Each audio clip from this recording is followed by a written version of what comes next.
Welcome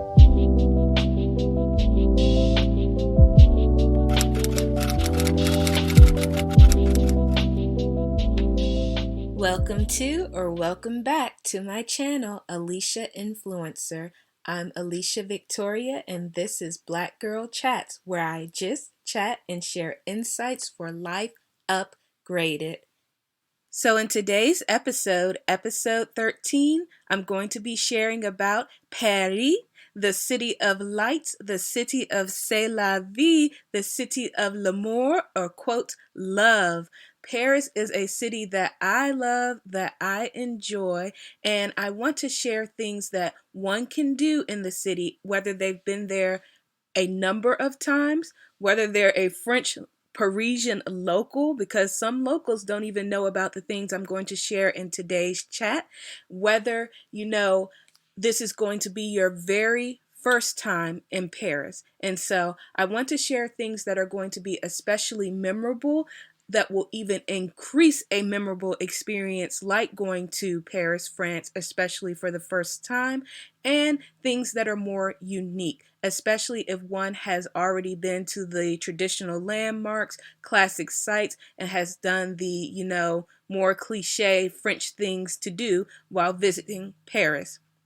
So for myself, I started going to Paris while I was a teenager. Again, very blessed to go. There is a whole testimony even regarding that. But what I did initially was go amongst a group, and it was a more guided experience. And we typically did more of the traditional landmarks, classic types of tourist things, and, experiences that a number of tourists and people would have if they went to visit Paris, like going to see the Eiffel Tower. As I went more over the years, again, blessed to go, I count my blessings and all praises. I don't desire to forget my blessings. As I've been blessed to go a number of times, I wanted more distinct experiences, more personalized and tailored to my own interests, and experiences that were even more memorable each time. So I'm going to share with you a few of mine. I'm thinking of this video as more of a part one, and if we get to 100 likes, or when the first 100 subscribers come through, I'm going to do probably a follow up video or a longer video, and possibly do a mini travel guide for Paris in particular.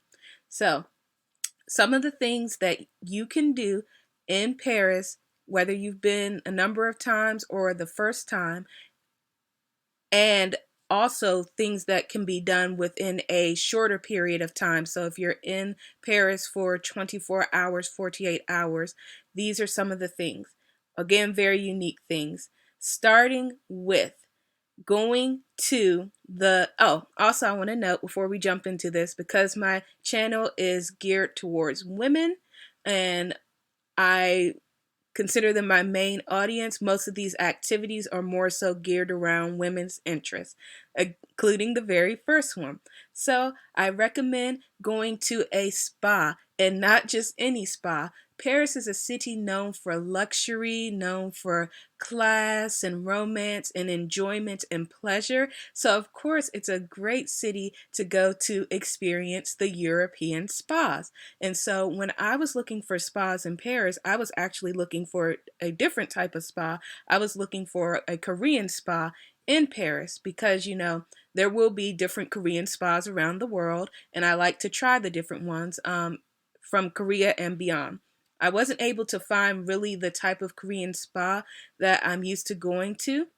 So I learned that Paris has Turkish spas, okay? They're called Hammans, the Turkish spas. And they seem to be a mix of both the Korean spas and what I would say more so Japanese spas, with the very classic Turkish spas, because they are Turkish spas. So they're more of a dry saunas, but for that Japanese Korean spa element, they have the exfoliation, they have the different scrubs, they have the different tubs and pools. pools. They have the sides that are separated by the sexes, so a woman's side and a men's side.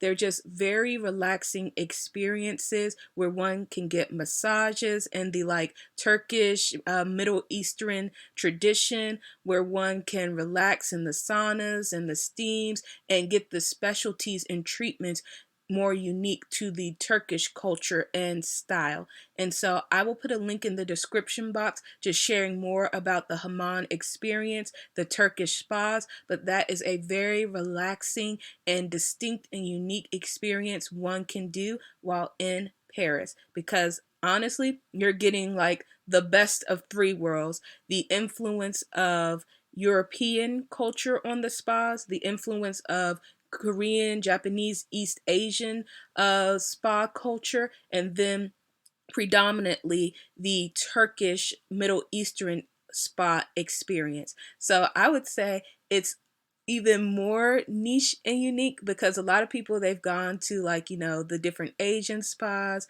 even the American style spas, and those in like hotels in different places, but it is harder to typically find a hammam type of spa. So I encourage you to check that out. Number two, music. One of the experiences that I love and am still able to enjoy today is the what I would call the Paris jazz caves, or the Paris clubs that have caves in them, or like underground sections where one can go listen to live jazz music. And so it's not a club in the traditional sense, like people dancing and smoking and drinking, etc. It's more of like a lounge jazz restaurant. And the one I went to, it's really more so reserved for the jazz underground cave experience. And so the top part of it, which is like a restaurant bar, was closed to the public almost in a sense, and really those who knew about the events that were going on, the live jazz, they would be ushered downstairs and given a drink if they wanted to drink. If you don't drink, it's completely fine. There were a range of ages, so again, it's not like a clubbing party type of place. There were younger people, older people, very relaxed environment. And so they have different performers, and the performers that I saw, one was like a classic guitarist, and he played in the European traditions, including like Spanish classical guitar. And the singer, a young French woman, she has a beautiful voice. She was singing American classics, French classics, famous songs like by Edith Piaf, songs by Nat King Cole, Natalie Cole, jazz classics, and it's just a very relaxing, mellow experience. So if you like that mixture of live jazz and classic songs from the 1930s to 1960s type of feel, then I highly recommend it. And to note, it wasn't again like heavy drinking or eating or things like that. It was really just like an atmosphere to enjoy the music and like have a very insular experience. Like it was just you and these performers. You're really close to the stage, and the cave part can only hold so many people, so it's very private. But then also it's interactive, like the artists, they will talk to the audience and ask questions and have banter and fun. So I highly recommend it. And the reason why I say I still can enjoy it today is because they sold CDs of their music afterwards, and I have some of the CDs, or I was able to get some of the music. And with that, I've even shared it with family members, and they ended up loving it and saying, oh, like that's the music they want to play on in their cars. They really like it, and wish that they could have been there and heard it too. But also I would note that with the experience, that the artists and performers, they may, well, what I would say is they may have different people each time, because it depends if the groups are still together or not. But I recommend like looking up jazz clubs, jazz caves, locations where they have those type of experiences in Paris. Again, very distinct, memorable, and it's the type of environment and crowd where you will meet locals and tourists and local performers, so you're able to support the local artists and industry, and also just get to know people and possibly build connections amongst other tourists and amongst French locals and or Parisian natives. The next thing, very fun. You can do it in a variety of ways, but some type of cooking class, craftsmanship class, skill based learning class. And so I like to do this wherever I travel to learn something from locals and or to learn something from experts in the field. And so the classes that I recommend that will be more classically French or unique things to learn in Paris, or you're more likely to find experts in these areas, are a macaron, however you pronounce it for yourself, making class, which is like a French popular pastry. Instead of just going to the very well, known macaroon pastry boulangerie places to get French pastries and desserts, why not learn to make them? Again, that is how I started out. When I first went to France, I went to the very top number one place and bought the macaroons, and got them as gifts and tried them, and it was a very nice experience, which I still encourage. But if you like cooking, if you like learning things, if you just want to try new experiences or have more fun hands-on, why not actually try a macaron making class? And then other types of classes that I would encourage in Paris in particular is a crepe making class. So either making pastries or making the crepes, which can be savory and or sweet. Instead of just enjoying them, learn how to make them so when you go back to wherever you are traveling from, you can still have the experiences, you can have the recipes, you can make crepes like a native or an expert or with their influencer try to. And you can take that knowledge that you learn, and I see it more like, instead of just giving a man a fish, teaching a man to fish, as the proverb goes. And I really highly encourage it, because even in one of my experiences when I traveled to Korea, I took a kimbap making class. And since then, I've made kimbap myself, and I learned from a Korean mom like how to make it. So I really am able to make Korean home style kimbap. And in my eyes, that's like more invaluable type of knowledge than, just getting it from the street food or tasting or trying it, but actually being able to bring that knowledge back and even share that knowledge if you want, because since then I've made kimbap for my family as well. If you're not into the food scene or you don't want to learn those particular types of classes, another type of class one can take is a perfume making class. So fragrance and perfumes, very famous in France, in particular Paris. They even say, they had a heavy hand in the invention and innovation of perfume in the more modern times. And so, of course, a lot of the classic perfume houses come from Paris. And so I would say go and learn how to make perfume, or learn more about the history or what makes it unique, or go take a class where you can make your own Parisian French perfume blend. So I highly encourage that. So crepe class, macaron class, perfume class, and even if you don't want to do any of these classes and learning experiences, what I would suggest, particularly for the fashion and fragrance type of scene, is going to the shops, because again, a lot of these very famous fashion houses and perfume houses, they come from Paris, France, or in France more modernly. Going to the original locations or the designer shops for the French brands, for example, Louis Vuitton.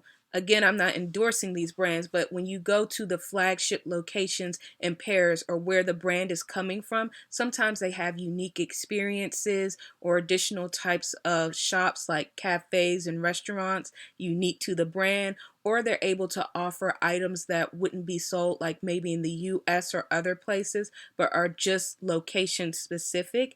limited editions. And in one case, like what I found out, it's a perfume brand called Atelier Cologne. When I was told if I brought any Atelier fragrance from the US or even in France and took it to the locations in Paris, they would emboss the leather with a personal monogram for me, which I couldn't necessarily get in the same way in the US. So they say, yes, when you go to the Paris shop, they do these special types of things just for on location Parisian perfume shops. So I recommend that whether that's fragrance, purses, fashion, etc., going there and seeing what types of special things they offer or local, editions or limited editions.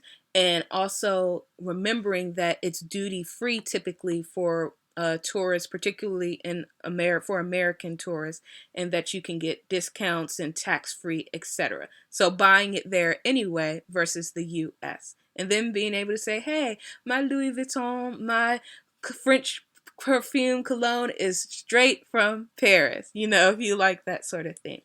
Next, moving along, I highly recommend going on a sidecar tour or an old school classic car tour. Now, there's a lot of ways to traverse through Paris. You can walk a lot, which I recommend because there's so much to see on foot. They have scooters, you can ride the boats, you can do different things. You can take the metro, which again, I highly recommend. But for a distinct, very memorable experience, I recommend first the sidecar tour. And I was able to do this in Paris, throughout the city with a French local, and that's what makes a huge difference. Those who do these tours, they know the city, they know the hidden spots, they know where to take you, to have like very scenic views or where everyone's like not oversaturated in the area taking photos. It's more personalized because you can tell that individual maybe like places you want to go and see depending on who you hire and what they offer. And I like it because it can be done day and or night. And so what made the experience stand out for me even more is that the individual knew we wanted to like get close to the Eiffel Tower and see different spots and have just a more up close view. And I'm telling you, he was telling us, oh, I can get you like almost driving up under it or really close. And he did. I was very surprised because I thought it would be a security type of thing. But again, he knew the places and the spots to go. And he did it really quick. And it was beautiful and sunset, turning into the sunset. And he was able to drive us almost like very near to being under the Eiffel Tower. And so from that, he also covered a lot of the city and he was talking along the way and sharing interesting details about Paris and his life and things to note and things to do. So again, getting that invaluable information. So whether you're in Paris that time or in the future or in the next or talking to someone else who's going, you can kind of share the insider and hidden information as well. So I recommend highly the sidecar tours, or they have the old school classic car tours where they have, cars from the 1930s to 1950s where one can travel in very like, picturesque types of ways through the city with the classic kind of feel, like when you see people getting the convertibles and old school cars in Italy and driving down the winding roads, or the same in California when people get the classic cars or the convertibles.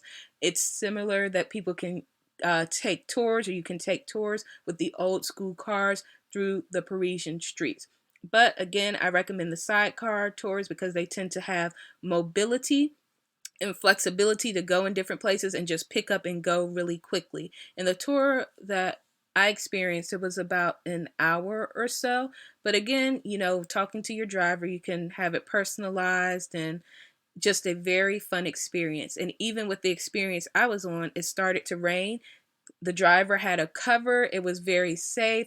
It was still a highly enjoyable experience. And as I said, I 10 out of 10. I would say 11 out of 10 recommend. And again, how many people do you know who can say that they've been in the sidecars touring throughout Paris day and night, seeing the sunsets, almost going under the Eiffel Tower?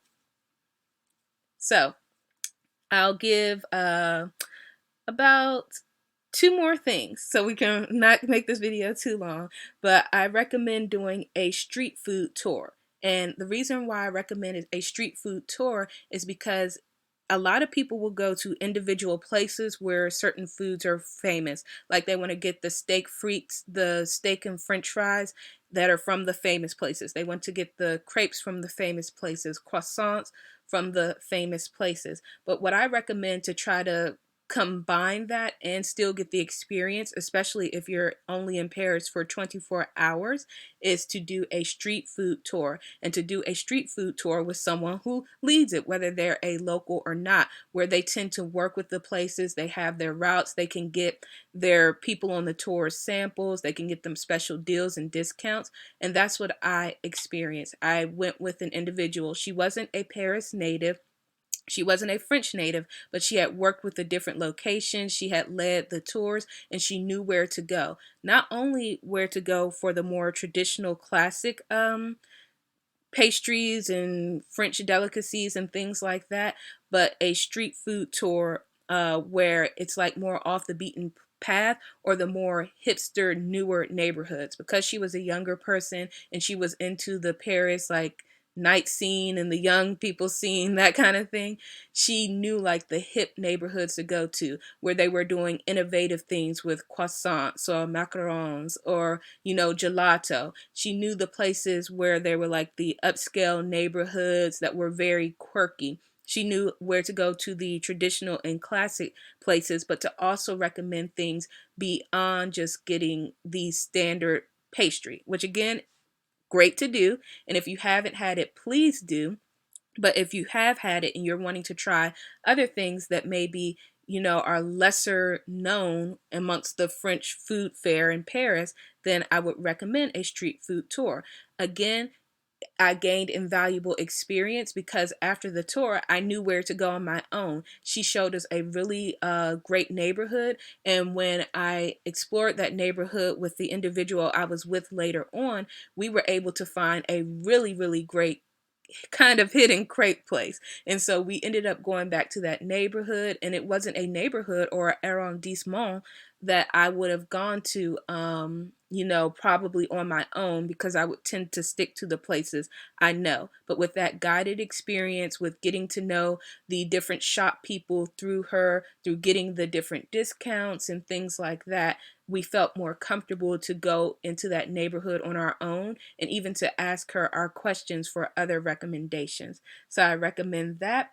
And lastly, I'm going to share a classic experience that one can do, but in a more unique location. So that is having a French picnic, a French themed, French style picnic, which a lot of people do. They'll even go to the Eiffel Tower grounds, they'll have picnics, they'll go to, you know, popular scenic spots in Paris to do so, like the gardens and Luxembourg Garden and the Tuileries, things like that.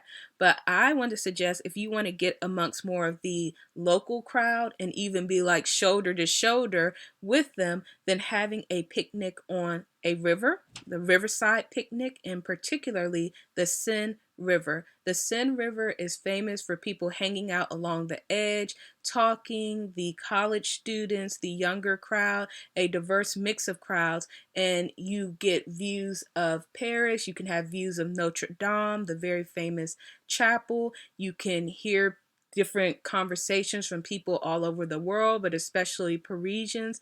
And it's just a relaxing way to have an informal picnic like a local in Paris. So I highly recommend that. Even beyond picnicking in the Eiffel Tower, which tends to have a lot of tourists and people trying to do the same thing. So these are some of my recommendations. I have a number of recommendations regarding Paris. As mentioned, I'm thinking of putting together a mini travel guide for you all, but I hope you've liked these things. I hope it's added to your Paris inspo list or things that you might be open to trying in the future. I can tell you that these experiences are very memorable, very distinct, and they're going to have you interacting with more of the Paris culture and crowd than just going to snap a picture in front of the Eiffel Tower or Notre Dame or going to the Louvre and taking a selfie. You're going to have more memorable stories. You're going to probably make more memorable connections, or even if you don't, you're going to have things that are more of inside, hidden Paris experience. So, if you have been to Paris or if you know some great hidden insider experiences, feel free to drop them in the comments, share the knowledge, share it with me as well, because maybe it's something I haven't done too. Oh, and don't forget to check the description box where I'll have some links regarding some of the activities that I did or more background regarding, or where you can just learn more about the history of some of the things recommended in today's chat. That's all for now. If this chat's helped add value to your day, then hit that like button and don't forget to subscribe. And I'll see you next time. Stay posted, stay blessed.